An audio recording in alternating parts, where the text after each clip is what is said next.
Please have a seat. Good afternoon, everyone. Good afternoon.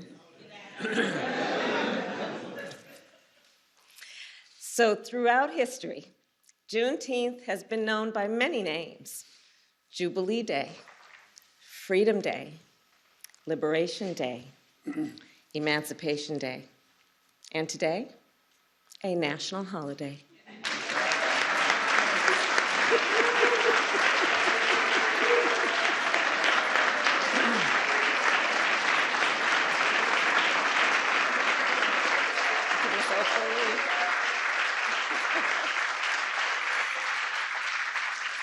And looking out across this room, I see the advocates, the activists, the leaders who have been calling for this day for so long, including the one and only Miss Opal Lee.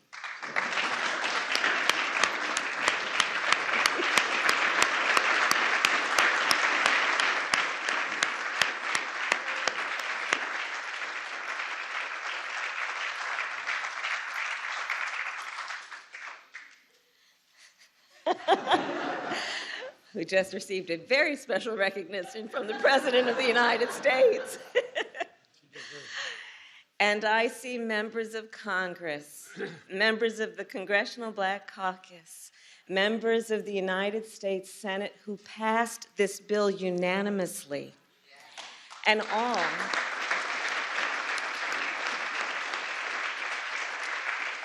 all of whom collectively were responsible for delivering this bill to the President's desk. And I thank you all. We thank you all. Your nation thanks you all. And you know, when we establish a national holiday, it makes an important statement. National holidays are something important. These are days when we as a nation have decided to stop and take stock, and often to acknowledge our history. And so as we establish Juneteenth as our newest national holiday, let us be clear about what happened on June 19th, 1865, the day we call Juneteenth. Because you see, that day was not the end of slavery in America. Yes, on that day, the enslaved people of Galveston, Texas, learned that they were free. But in fact, 2.5 years earlier, the Emancipation Proclamation ended slavery in the Confederacy. So think about that. For more than 2 years, the enslaved people of Texas were kept in servitude. For more than 2 years, they were intentionally kept from their freedom. For more than 2 years. And then on that summer day, 156 years ago, the enslaved people of Texas learned the news.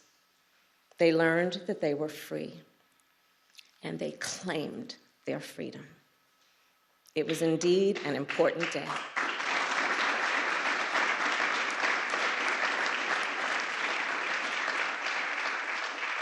And still, let us also remember, that day was not the end of slavery in America. The truth is, it would be 6 more months before the 13th Amendment was ratified, before enslaved people in the South and the North were free.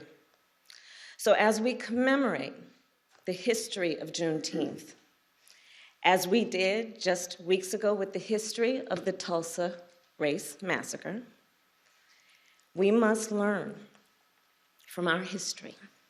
And we must teach our children our history, because it is part of our history as a nation. It is part of American history. So let me end by saying this. We are gathered here in a house built by enslaved people. We are footsteps away from where President Abraham Lincoln signed the Emancipation Proclamation. And we are here to witness President Joe Biden establish Juneteenth as a national holiday. We have come far, and we have far to go, but today is a day of celebration. It is not only a day of pride, it is also a day for us to reaffirm and rededicate ourselves to action. And with that, I say, happy Juneteenth, everybody. And with that, I introduce the President of the United States, Joe Biden.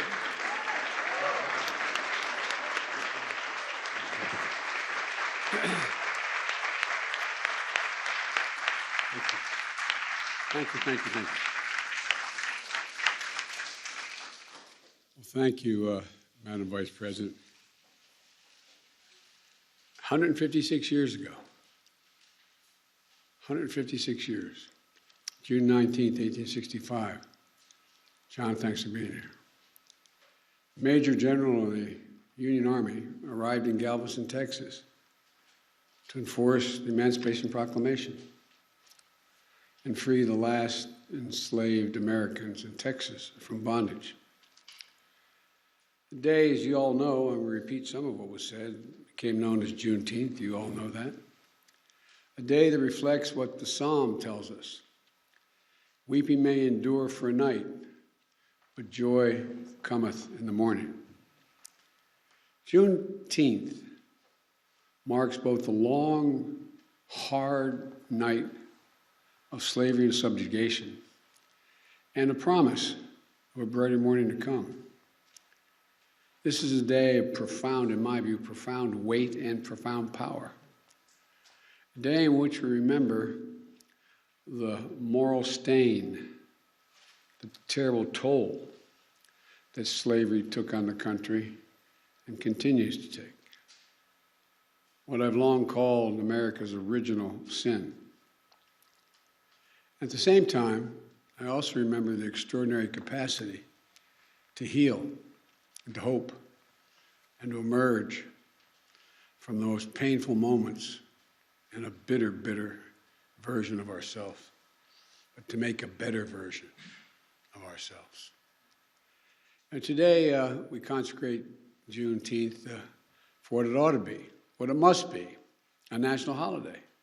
As the Vice President noted, a holiday that will join the others of our national celebrations, our independence, our laborers who built this nation, our servicemen and women who served and died in its defense, and the first new national holiday since the creation of Martin Luther King holiday nearly 4 decades ago. I'm grateful to the members of Congress here today, in particular the Congressional Black Caucus, who did so much to make this day possible. I'm especially pleased that we showed the nation that we can come together as Democrats and Republicans to commemorate this day with an overwhelming bipartisan support of the Congress. I hope this is the beginning of a change in the way we deal with one another. And we're blessed to mark the day in the presence of Miss Opal Lee. As my mother said, God love her.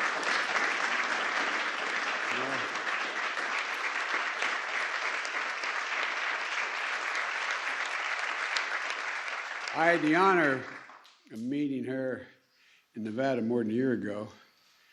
She told me she loved me, and I believed it. I wanted to believe it. Ms. Opal, you're incredible. A daughter of Texas, grandmother of the movement to make Juneteenth a federal holiday. And Ms. Opal is, you won't believe it, she's 49 years old.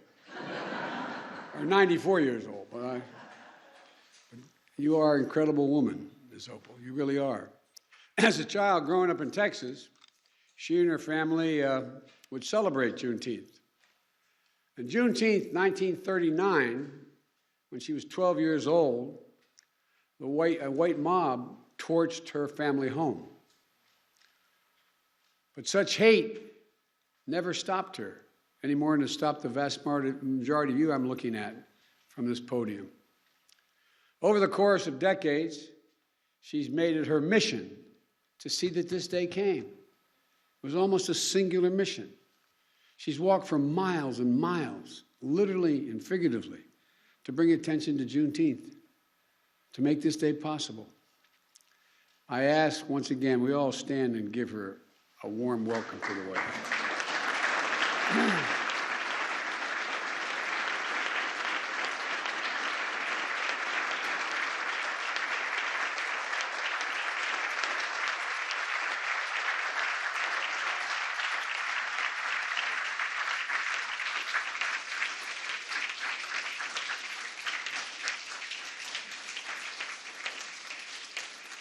As they still say in the Senate, and I said for 36 years, if you excuse me for a point of personal privilege, as I was walking down, I regret that my grandchildren aren't here, because this is a really, really, really important moment in our history.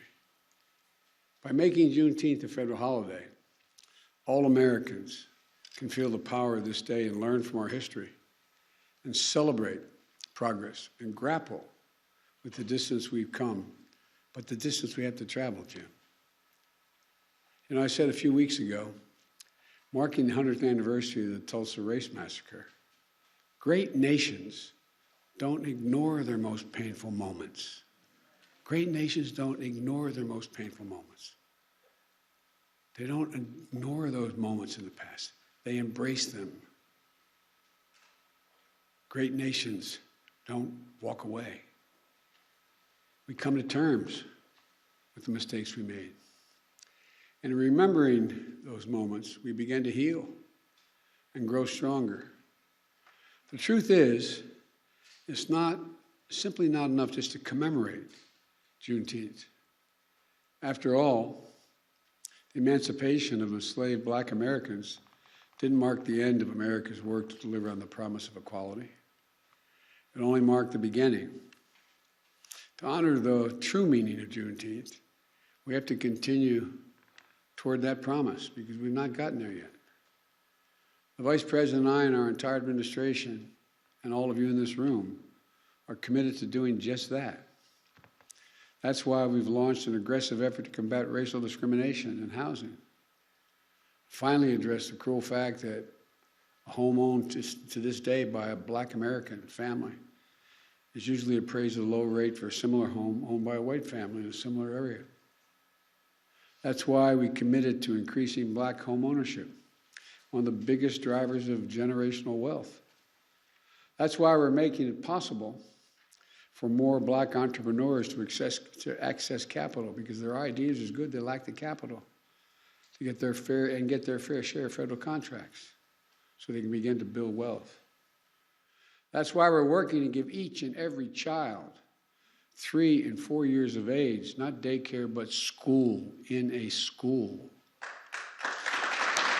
That's why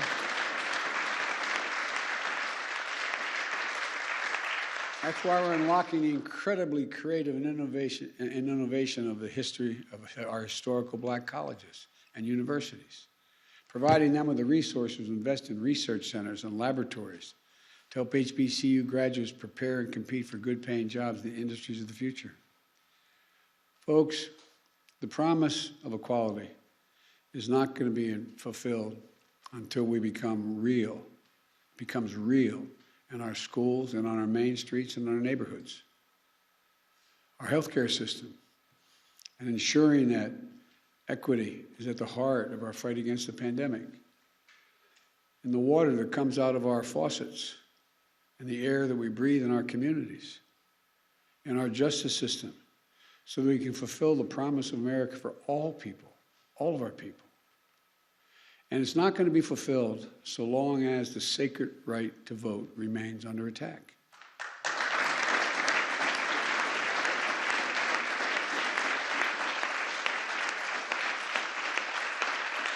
We see this assault from restrictive laws, threats of intimidation, voter purges, and more. An assault that offends the very democracy, our very democracy. We can't rest till the promise of equality is fulfilled for every one of us in every corner of this nation. That, to me, is the meaning of Juneteenth. That's what it's about. So let's make this very Juneteenth, tomorrow, the first that our nation will celebrate all together as one nation. A Juneteenth of action on many fronts. One of those is vaccinations, Tomorrow, the Vice President will be in Atlanta on a bus tour helping to spread the word like all of you have been doing on life-saving vaccines. And across the country this weekend, including here in Washington, people will be canvassing and hosting events in their communities, going door to door, encouraging vaccinations. We've built equity into the heart of the vaccination program from day one, but we still have more work to do to close the racial gap in vaccination rates. The more we can do that, the more we can save lives. Today also marks the 6th anniversary of the tragic deaths at Mother Emanuel Church in Charleston, South Carolina. A killer, motivated by hate, intending to start a race war in South Carolina. He joined his victims in a Bible study class. Then he took their lives in a house of worship. It's a reminder that our work to root out hate never ends, because hate only hides. It never fully goes away, it hides. And when you breathe oxygen under that rock, it comes out. And that's what we must understand, that Juneteenth represents not only the commemoration of the end of slavery in America more than 150 years ago, but the ongoing work that have to bring true equity and racial justice into American society, which we can do. In short, this day doesn't just celebrate the past. It calls for action today. I wish all Americans a happy Juneteenth. I'm certainly going to, in a moment, going to sign into law, making it a federal holiday. And I have to say to you, I've only been president for several months, but I think this will go down for me as one of the greatest honors I will have had as president. Not because I did it, you did it, Democrats and Republicans. But it's an enormous, enormous honor. Thank you for what you've done. And by the way, typical of most of us in Congress and Senate, I went down the other end of the hall first and thanked your staffs, because I know who does the hard work.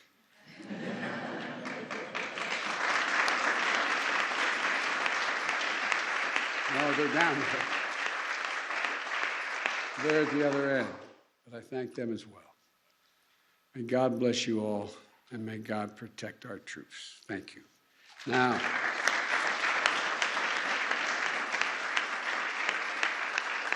I'd like to invite up, while I sign, Senator Tina Smith, Senator Ed Markey, Senator Raphael Warnock, Senator John Cornyn, Whip John Clyburn, Representative Barbara Lee,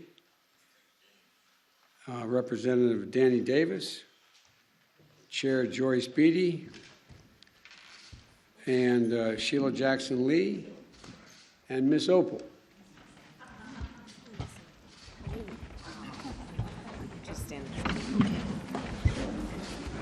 You should have my chair.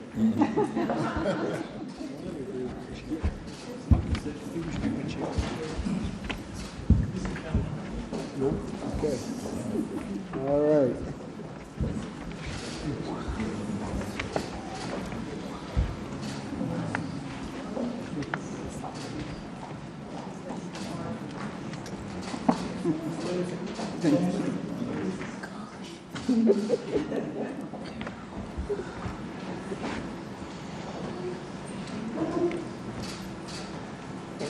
That's the first one.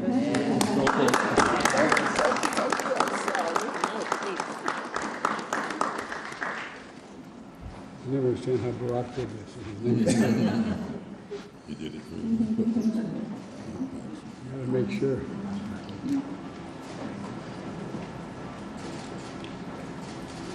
There you go. Thank you.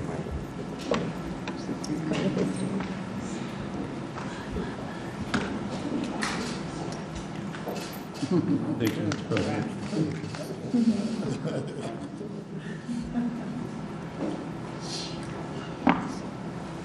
Thank you so much.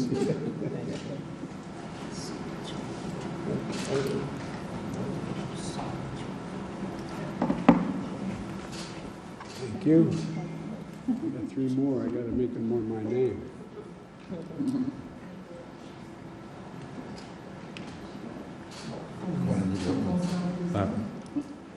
Oh, I'm sorry. That's for sure. There it is. There's a man. Texas. Texas. Did anybody else? Dan. Oh, Yeah, okay, man. I'm sorry, man. Congressman Davis. Thank you, man. Thank you. All right.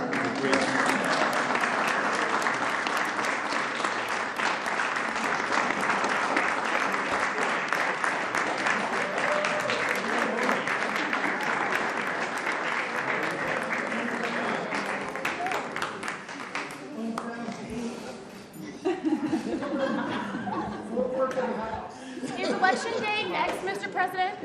Is Election Day next? You love me. Mr. President, is Election Day next? Is the plan to sign Election Day a national holiday? All right. Well, thank you, everybody. Thank you. It's an honor. It's very honor.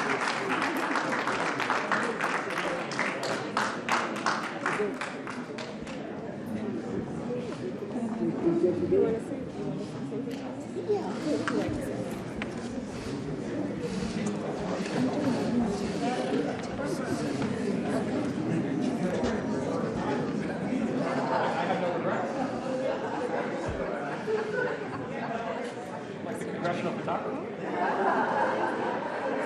I'm Sheila.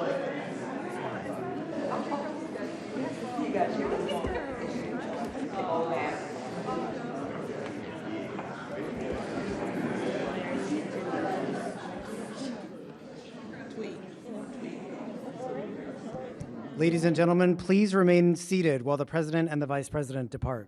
Thank you.